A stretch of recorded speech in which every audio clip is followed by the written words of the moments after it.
Imagine பண்ணுங்க, 2 வீடு. ஒரே மாரி கன்ஸ்ட்ரக்ஷன். இப்போ முதல் வீட்டுக்குள்ள போனா, பந்தாவா ஒரு டிவி, செம லக்ஸரி கார், வீடு ஃபுல்லா ஏசி பண்ணியிருக்காங்க. அப்புறம் கிச்சன்ல போனா, எல்லா மாடர்ன் கேட்ஜெட்ஸும் இருக்கு. சிலது இன்னும் டப்பா கூட திறக்கல. ரிக்ளைனர் சோஃபா வேற இருக்கு. வாழ்ந்தா இவன மாரி வாழணும்டா அப்படின்னு தோன்ற அளவுக்கு ஒரு ரிச்சான ஒரு செட்டப் இருக்கு. இப்போ 2வது வீட்டுக்கு போனா, ஒரு ஃபேமிலி கார் இருக்கு. மிட் சைஸான ஒரு டிவி இருக்கு. கிச்சனில் போதுமான அளவு பொருட்கள் இருக்கு.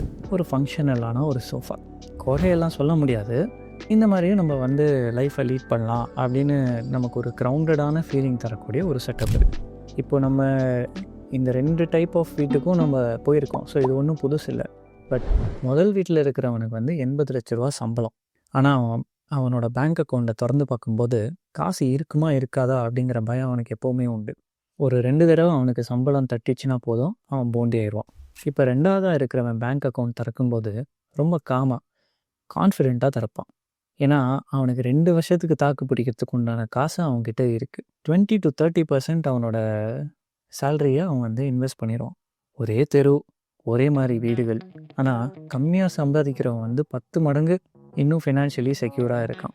ஸோ இன்றைக்கி நான் பேச போகிறது, உங்கள் இன்கம் எவ்வளோ வேணாலும் இருக்கலாம், ஆனால் உங்கள்கிட்ட இருக்கிற பொருட்களுக்கும் உங்கள்கிட்ட இருக்கிற பைசாக்கும் டைரெக்டாக ஒரு ரிலேஷன்ஷிப் இருக்குது அப்படின்னு எடுத்து காட்டிட்டு 7 மினிமலிஸ்ட் ரூல்ஸ் வச்சு உங்கள் ஃபினான்ஷியல் செக்யூரிட்டி எப்படி இன்க்ரீஸ் பண்ணலாம் அப்படின்னு மேக்ஸ், சயின்ஸ், ஹியூமன் நேச்சர் மற்றும் லாஜிக் இதெல்லாம் யூஸ் பண்ணி சொல்ல போகிறேன்.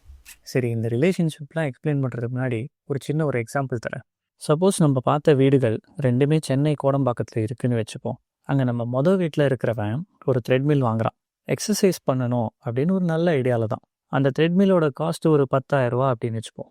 ஸோ இந்த ஆக்டோட ஹிடன் காஸ்ட் என்ன அப்படிங்கிறத பற்றி பேசலாம். ஒரு த்ரெட்மில் அப்ராக்சிமேட்லி ஒரு 6 ஃபீட் பை 3 ஃபீட் இடம் எடுக்கும். ஸோ ரஃப்லி ஒரு 18 ஸ்கொயர் ஃபீட்.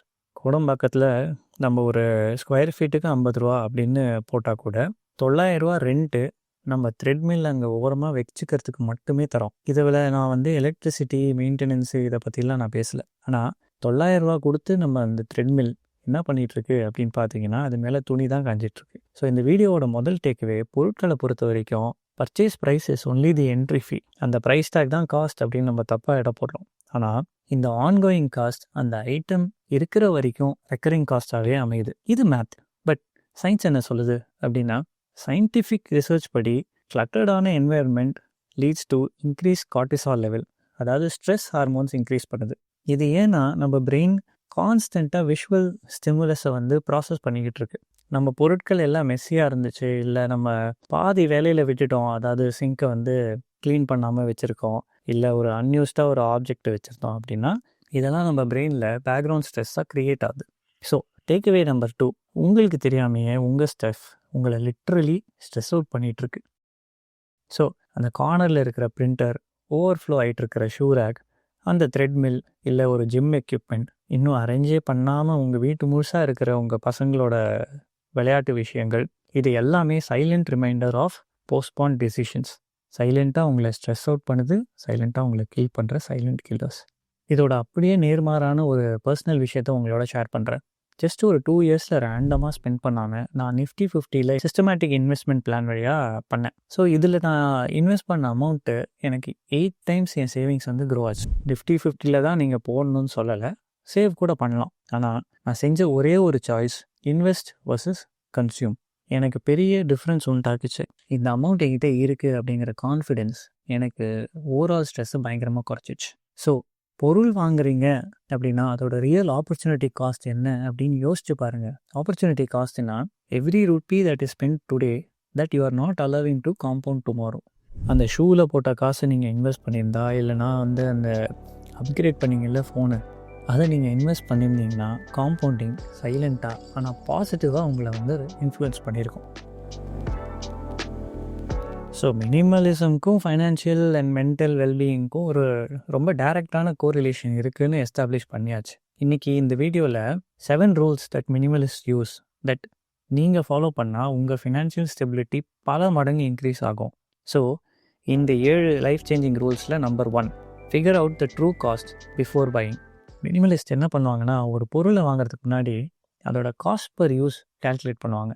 ஒரு எக்ஸாம்பிளுக்கு ஒரு நல்ல எக்ஸ்பென்சிவான ஒரு கம்ப்யூட்டர் மேக்புக் ஒன்று வாங்குகிறோம் 1.5 லட்ச ரூபாய்க்கு அப்படின்னா சப்போஸ் நீங்கள் அந்த மேக் புக்கை 2000 டைம்ஸ் ஒரு 5 இயர்ஸில் யூஸ் பண்ணுறீங்க அப்படின்னா உங்கள் காஸ்ட் பர் யூஸ் வந்து 75 rupees தான்.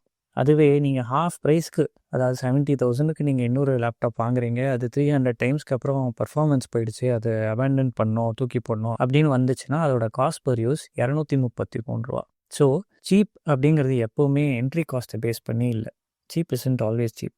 என்னடா மினிமலிஸ்ட்டாக இருந்துட்டு வாங்குன்னு சொல்கிறேனே அப்படின்னு பார்க்குறீங்களா? இந்த ரூலோட பியூட்டியே it destroys the impulse buying. Single use and whimsical purchases vanish ஆகிடும். ஆனால் நீங்கள் வந்து குவாலிட்டி ஓவர் குவான்டிட்டி சூஸ் பண்ணுவீங்க.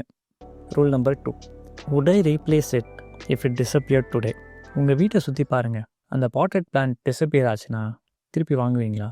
அந்த சாண்ட்விச் மேக்கர், அந்த வாஃபிள் மெஷின், காஃபி மேக்கர், ஏன் அந்த போட் ஸ்லிப்பர், ஷெர்வானி எல்லாமே உங்கள் வீட்டில் ஒரு இனர்ஷியாவில் தான் இருக்குது. பழைய ஹாபி, பழைய ஐடென்டிட்டி, கிஃப்ட்டு, இல்லைனா ஒரு இம்பல்ஸ் பர்ச்சேஸ். யோசித்து பார்த்தீங்கன்னா இது எல்லாமே உங்களுக்கு ஒரு நெகட்டிவ் வேல்யூ தான் தருது. They consume space, mental energy, maintain பண்ணணும். அப்புறம் ரொம்பவே பார்க்கும்போதெல்லாம் ஒரு கில்ட்டு தரும்படியாக இருக்குது. இன்ஃபேக்ட் நீங்கள் இருக்கிற பொருளை ரீஆர்கனைஸ் பண்ணுற every hour is an hour not spend building your life R enjoying your time with people that matter. நம்ம பசங்களோட டைம் ஸ்பெண்ட் பண்ண முடியாமல் வீடை க்ளீன் பண்ணிட்டு உட்காந்துருக்கோம். So minimalist start eliminating ruthlessly, logically, எமோஷ்னலாக இல்லை. Rule number 3, minimalist don't replace what still functions. இந்த காலத்து மார்க்கெட்டிங் என்ன பண்ணுதுன்னா ஒரு போர்டமை ஃபெயிலியராக காட்டுது. போர்டம்னு நான் சொல்கிறது, உங்கள் வீட்டில் இருக்கிற ஒரு விஷயத்த நிறைய வாட்டி நீங்கள் பார்த்துருக்கீங்க, அதனால் அந்த பொருளை பார்த்த உடனே உங்களுக்கு ஒரு போர்டம் தோணும். உங்கள் சோஃபாவை பார்த்த உடனே இது ஒரு எல் ஷேப் சோஃபாவாக மாற்றினா எப்படி இருக்கும் அப்படின்னு தோண வைக்கும். உங்கள் டிவியை பார்த்த உடனே பெருசாக ஆக்கலாமா அப்படின்னு கூட தோண வைக்கும். உங்கள் ஃபோனை பார்த்தா இந்த கேமரா கிளாரிட்டி சரியா இல்லை, பெட்டராக இருந்தால் இன்னும் நல்லா இருக்கும்ல அப்படின்லாம் தோண வைக்கும். ஆனால் மினிமலிஸ்ட்டை பொறுத்த வரைக்கும் boredom is not a failure. நீங்கள் புதுசு பண்ணணும் அப்படின்னு நினைக்கிறது, அந்த desire for novelty doesn't mean உங்ககிட்ட இருக்கிற பொருள் ஒரு ஃபெயிலியர் அப்படின்னு. ஒரு நியூ வெர்ஷன் வந்துருச்சுன்னா உங்களோட பழைய ஃபோன் வந்து ஃபெயிலியர் கிடையாது. மினிமலிஸ்ட்டை பொறுத்த வரைக்கும் ஆக்சுவல் பிரேக் டவுன் எப்போ நடக்குதோ அப்போ தான் அது ஃபெயிலியர். ஒரு ஈஸியான எக்ஸாம்பிள் சொல்கிறேன். உங்கள் ஃபஸ்ட்டு ஃபோன்லேருந்து இன்னி வரைக்கும் எவ்வளோ ஃபோன் வச்சுருப்பீங்க? நான் முதல்ல வாங்கின ஃபோன் 500 ரூபா, இப்போ இருக்கிற ஃபோன் கிட்டத்தட்ட 1.5 லட்ச ரூபா. இதுக்கு நடுவில் நான் அட்லீஸ்ட் ஒரு 15 ஃபோனாக வச்சுருப்பேன். ஒரு ஆவரேஜாக 10,000 to 30,000 பர் ஃபோன் நான் செலவழிச்சிருந்தேன்னா இந்நேரம் நான் 7 லட்ச ரூபாயாவது நான் ஃபோனில் மட்டுமே செலவு பண்ணியிருப்பேன். இப்போ இமேஜின் பண்ணி பாருங்கள், நீங்கள் ரொம்ப ரீசனபிளாக ஒரு 30,000 ருபீஸ் ஃபோன் தான்ப்பா வாங்குகிறேன், ஆனால் ஒரு வருஷமும் நான் மாற்றுறேன் அப்படின்னா கூட ஃபோன் ப்ரைஸ் ஆவரேஜாக 20% ஏறுது வருஷத்துக்கு அப்படின்னு வச்சுப்போமே. 40 வருஷத்தில் நீங்கள் வந்து கிட்டத்தட்ட 3.5 to 4 crores வெறும் ஃபோன்லேயே செலவு பண்ணியிருப்பீங்க. எதுக்கு? நீங்கள் என்ன மாடல் ஃபோன் வாங்கினீங்க அப்படின்னு ஞாபகம் கூட இருக்காது. That is marketing solving problems that you don't have. ஒரு கோட் படித்தேன், there is not one product in this mall that I will regret not buying when I look back after 5 years. ரொம்ப heart fitting ஃபேக்ட்ஸாக இருக்குது. இந்த video quit பண்ணலாம் அப்படின்னு நீங்கள் நினச்சிங்கன்னா quit பண்ணுங்கள். ஆனால் உங்கள் லைஃப் ஹேபிட்ஸ் மாற்றிக்கணும், ஃபினான்ஷியலி பெட்டராக இருக்கணும்னு நீங்கள் நினச்சிங்கன்னா நெக்ஸ்ட் ரூல் என்ன அப்படின்னு ஸ்டே பண்ணி பாருங்கள். Rule number 4, minimalist create friction for spending, ease for saving. Minimalist ஒரு விஷயத்தை நல்லா புரிஞ்சுக்கிட்டாங்க. வில் பவர் இஸ் வீக், ஆனால் சிஸ்டம்ஸ் கேன் பி ஸ்ட்ராங். அவங்க செலவு செய்ய இன்னும் டிஃபிகல்ட்டாக ஆக்குவாங்க. ஆன்லைன் ஸ்டோர்ஸ்லேருந்து அவங்க கார்டெல்லாம் ரிமூவ் பண்ணிவிடுவாங்க. ஃபோன்லேருந்து ஷாப்பிங் ஆப்ஸை டெலீட் பண்ணுவாங்க. அப்புறம் ஏசி இருக்குது, இல்லை டைம் பாஸ் பண்ணலாம் அப்படின்லாம் மால்குள்ளே போக மாட்டாங்க. முடிஞ்ச வரைக்கும் கேஷ்லேயே பே பண்ணுவாங்க. ஏன்னா அவங்க கையிலேருந்து அந்த காசு விட்டு போகிற அந்த ஃபீலிங் அவங்களுக்கு வந்து ஃபீல் பண்ண முடியுது. அதே சமயம் ஆப்போசிட் சைடில் அவங்க இன்வெஸ்ட்மெண்ட்ஸ்க்கு ஃப்ரிக்ஷனே இல்லாத மாதிரி டெக்னாலஜி யூஸ் பண்ணுவாங்க. சேவிங்ஸ் ஆட்டோமேட்டிக்காக சம்பளம் வந்த உடனே ஆட்டோமேட்டிக்காக நிஃப்டி 50க்கு ஒரு சிஸ்டமேட்டிக் இன்வெஸ்ட்மெண்ட் பிளான் பண்ணுற மாதிரி. சயின்ஸ் என்ன சொல்லுதுன்னா, வில் பவர் ஒரு நாளைக்கு ஒரு குறிப்பிட்ட அமௌண்ட் தான் இருக்கும். அது காலியான உடனே உங்களுக்கே தெரியாமல் நீங்கள் இம்பல்சிவ் பர்ச்சேஸ் டிசிஷன்ஸ் எடுப்பீங்க. ஸோ டிசைன் சிஸ்டம்ஸ், ஒரு பொருளை வாங்குறதுக்கு 24 மணி நேரம் வெயிட் பண்ணோம் அப்படிங்கிற சிஸ்டம் கொண்டு வந்தாலே போதும். 99% ஆஃப் ஆன்லைன் பர்ச்சேசஸ் நீங்கள் பண்ணாமல் இருப்பீங்க. Don't trust your self, trust the system, trust the structure. Rule number 5, count your possessions. நான் 333 ப்ராஜெக்ட் பண்ணும்போது நான் என்ன துணி வச்சுருந்தேன் அப்படின்னு எனக்கு எக்ஸாக்டாக தெரியும். இருந்தாலும் எவ்வளோ வேரியேஷன்ஸ் காட்ட முடிஞ்சது. மெரிகாண்டோ என்ன சொல்கிறாங்கன்னா, பொருட்களை ஒழுங்காக வச்சுக்க, க்ளீன் பை கேட்டகரி. உதாரணத்துக்கு உங்களோட எல்லா ஷர்ட்டையும் எடுங்க, ஒரே இடத்துல வைங்க, கவுண்ட் பண்ணுங்கள். உங்ககிட்ட 50 ஷர்ட் இருக்குது அப்படின்னா 51 ஷர்ட்டு மால் போகும்போது வாங்குவீங்களா அடுத்த வாட்டி? உங்கள் ஃபுட்வேர் எடுங்க, கவுண்ட் பண்ணுங்கள். அடுத்த 15th பேர் ஆஃப் ஃபுட்வேர் நீங்கள் வாங்குவீங்களா? 1 in 1 out ரூல் மாதிரி இம்ப்ளிமெண்ட் பண்ணுங்கள். ரொம்ப பவர்ஃபுல்லான ஒரு சிஸ்டம். ஒரு புது ஐட்டம் வரும்போது அதை வாங்குறதுக்கு முன்னாடி எந்த ஐட்டம் வெளியே போகுது அப்படின்னு யோசிங்க. ஒரு நல்ல ஐட்டமை நம்ம வெளியே தூக்கி போடுறோம் அப்படிங்கிற ஒரு கில்ட் ஆஃப் டிஸ்கார்டிங்கே உங்களை அந்த இம்பல்ஸ் பையிங்லேருந்து ஸ்டாப் பண்ணிடும். Rule number 6 of minimalist: borrow before you buy. யோசிச்சு பார்த்தா நம்மளோட பல நீட்ஸ் ஷார்ட் டேர்ம் தான். ஆனால் நம்ம ஈகோ, நம்ம நல்லா சம்பாதிக்கிறோமே, இந்த பொருளை நம்ம வாங்கலாம் அப்படின்னு தோணும். சின்ன வயசுலலாம் நமக்கு பாரோ பண்ணுறது ரொம்பவே நார்மல். ஹாரி பாட்டர் ஒரு புக் வாங்கி நம்ம ஃபுல் கிளாஸ் படிச்சிருக்கோம். ஆனால் இப்போ பாரோ பண்ணணுன்னா ரொம்ப அஷேம்டாக ஃபீல் பண்ணுறோம். உங்கள் ஈகோவை விட்டு கொடுங்க. ட்ரில் மிஷின் வேணுமா, போய் பாரோ பண்ணுங்க. கேக் மோல்டு வேணுமா, போய் பாரோ பண்ணுங்க. பார்ட்டிக்கு ஸ்பீக்கர்ஸ் வேணுமா, பார்ட்டிக்கு வரவங்க யாரையாவது எடுத்துகிட்டு வர சொல்லுங்கள். இந்த தருணத்தில் ஹாபி பற்றியும் பேசணும். ஏன்னா அது வெறும் ட்ரையல் தான். ஒரு எக்ஸாம்பிளுக்கு, பைக்கிங்கை நீங்கள் ஹாபியாக எடுத்தீங்கன்னா டெக்காத்லான் போவோம். Cycle, helmet, gloves, jersey, lights, இது எல்லாத்தையும் வாங்கிட்டு வந்துடுவோம். ஒரே ஒரு purchase leads to an ecosystem. இதுதான் லைஃப் ஸ்டைல் மல்டிப்ளையர்னு சொல்லுவாங்க. பட் மினிமலிஸ்ட் இதோட அப்படியே ரிவர்ஸ் பண்ணுவாங்க. உண்மையிலேயே அவங்க யார் அப்படின்னு யோசிச்சு அந்த ஹாபி அவங்க ஐடென்டிட்டிக்கு இப்போ செட் ஆகலை அப்படின்னா அந்த கேட்டகரியே எலிமினேட் பண்ணிடுவாங்க. என்ன ப்ரோ, ஒட்டு மொத்தமாக தூக்கி போட சொல்கிறீங்களா அப்படின்னு நீங்கள் கேட்கலாம். டொனேட் பண்ணுங்கள், செகண்ட்ஸில் விற்றுருங்க, இல்லை கிஃப்டாக கொடுங்க. ஆனால் அதை உங்கள் வீட்டில் வச்சுக்கிட்டு உங்களுக்கு கில்ட்டு, ப்ரெஷர் அண்ட் மெயின்டைன் பண்ணுற காஸ்ட் இதெல்லாம் யோசித்து பார்த்தீங்கன்னா அதை கிளியர் அவுட் பண்ண அப்புறம் உங்களுக்கு வீட்டுக்கும் மனசுக்கும் வர லைட்னஸ் இருக்கே, அது ரொம்பவே ஒர்த்து தான். Last rule: minimalist always defines their enough. நம்ம முதல்ல பார்த்தோம்ல, அந்த 2 வீட்லேயும் மெயின் டிஃப்ரென்ஸ். முதல் வீடு லைஃப் ஸ்டைல் இன்ஃப்ளேஷனுக்கு அடிமை. அப்கிரேட் பண்ணிக்கிட்டே ரிச்சான அவுட்லுக் மெயின்டைன் பண்ணிக்கிட்டே இருக்கணும். ஆனால் உள்ளுக்குள்ளே டெய்லி ஸ்ட்ரெஸ் அவுட் ஆகிட்டு இருந்தாங்க. ஆனால் 2வது வீட்டில் இருந்த மைண்ட் செட், தனக்கு என்ன மாதிரி வீடு வேணும், என்ன மாதிரி கார் இருந்தால் போதும், எவ்வளோ துணி பொருட்கள் இருந்தால் போதும் அப்படின்னு டிசைட் பண்ணி 10 வருஷத்துக்கு அதை மாற்றாமல் நிம்மதியாக இருந்தார். இப்போ நீங்கள் உங்களையே கேளுங்க, 6 மாதம் உங்கள் இன்கம் இல்லைன்னா உங்கள் வீடு ஓடுமா? வேலை பிடிக்கல, வேறு ஜாப் இல்லைனாலும் இந்த ஜாப் உங்களால் இப்போ விட முடியுமா?